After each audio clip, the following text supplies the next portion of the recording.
Hey everyone, welcome back to LC Drone Solutions. My name is Lemire Carter, and today we're going to be looking into a story that comes by way of dronexl.co titled Multiple Drone Incursions Force Temporary Shutdown at Ohio's Wright-Patterson Air Force Base. Now, this story comes off the heels of the drone sightings that everyone has been seeing in the news and in the media.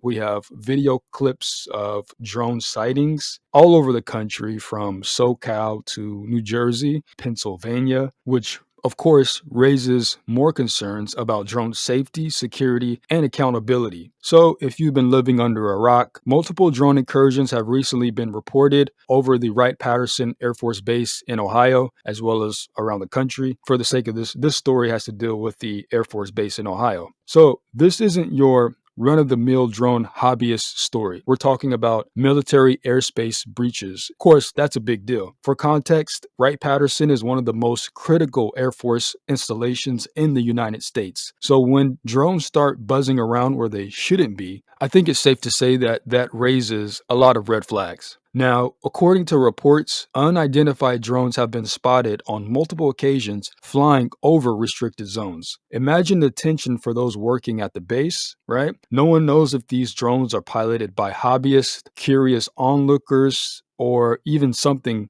or someone more sinister. And here's where it gets really concerning. These drone incursions could jeopardize military operations, breach sensitive data, or even compromise national security. So it's no surprise that officials are treating this as a serious threat, as they should. So, what's being done about it? The Air Force and local law enforcement are investigating these incidents to determine who's behind the drones. Now, my thought is that the challenge here is that consumer drones may be getting smarter, faster, and harder to track. Now, we have technology like RF tracking systems, drone countermeasures exist, but I guess even with all that, the pace of the innovation makes it tough to stay ahead of bad actors. Here's why this story matters to you as a drone pilot or just someone who might be curious about drones. These kind of incursions hurt the entire drone community. When a few people misuse drones, whether intentionally or not, it creates fear, it leads to tighter regulations, and makes it harder for responsible pilots to fly freely.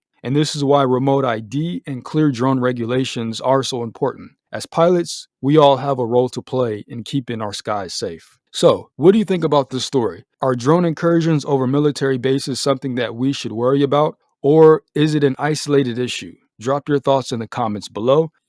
With no clear answers yet from the FAA or FBI, local authorities, the uncertainty only fuels security concerns, especially around restricted airspace. When I think about the future, I think we can expect stricter drone regulations, possibly accelerating the enforcement of remote ID systems and counter drone technology. So I don't want to sound like a pessimist, or I don't want this to sound all doom and gloom, but I will say that as drone pilots, like someone like myself or other pilots that I know, we still have an opportunity to shape the narrative and show that drones are tools for innovation and not threats. By promoting responsible flying practices like following FAA rules, staying out of restricted zones, and embracing remote ID, we can demonstrate to the government that the drone community is proactive and self-regulating. Now, before you go, don't forget to like this video, subscribe to LC Drone Solutions, and hit the bell as well so you don't miss out on future videos. With that said, I hope you all have a great rest of the day. Take care.